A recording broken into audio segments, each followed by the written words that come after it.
बिस्मिल्लाहिर्रहमानिर्रहीम। अस्सलाम वालेकुम दोस्तों, एक और हदीस के साथ मैं आपको खुशामदीद कहता हूँ। एक और हदीस में आपके लिए आपकी खिदमत में हाज़िरी लेकर हाजिर हुआ हूँ। आज की हदीस क्या है? आज की हदीस ये है कि आप सल्लल्लाहु अलैहि वसल्लम ने इरशाद फरमाया कि अल्लाह ताला से दुआ इस तरह इस यकीन से मांगा करो कि अल्लाह ताला आपकी दुआ को ज़रूर कबूल करेगा।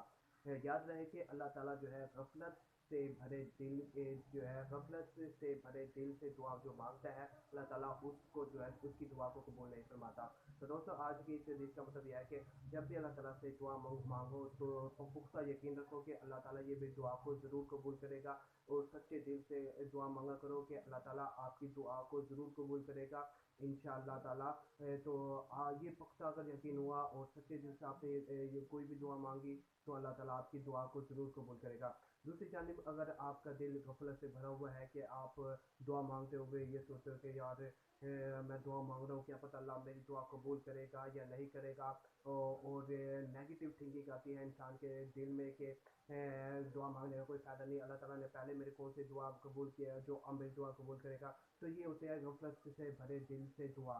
तो अल्लाह ताला ऐसी दुआ को रद्द कर देते हैं, अल्लाह ताला उसको जो है उसकी दुआ को कबूल नहीं फरमाता। तो सच्चे दिल से दुआ किया करो और जो है पुख्ता यकीन के साथ दुआ किया करो कि अल्लाह ताला आपकी दुआ को ज़रूर कबूल करता है, ज़रूर ही कबूल करता है। और हाँ, कुछ ऐसी जो है दुआएं होती है वो जो कबूल नहीं होती। एक जो है जो इंसान हराम खाता है, जो खाता है, अल्लाह ताला उसकी जो है दुआ कबूल नहीं को करता।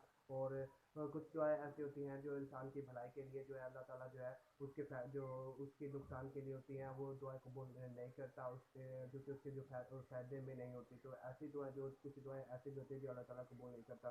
तो दोस्तों, ये थी आज की हदीस मुबारक के। उम्मीद है कि आपने इस हदीस से बहुत कुछ सीखा होगा और आप जो है अपनी दुआएं जो है सच्चे दिल से मांगे करो, जायज़ मांगे करेंगे और हराम नहीं खाएंगे।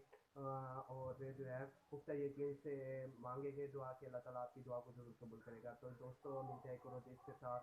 आप तब तक के लिए आप अपने और अपने घर वालों का बहुत को ज़्यादा ख्याल रखिएगा। अल्लाह हाफिज़।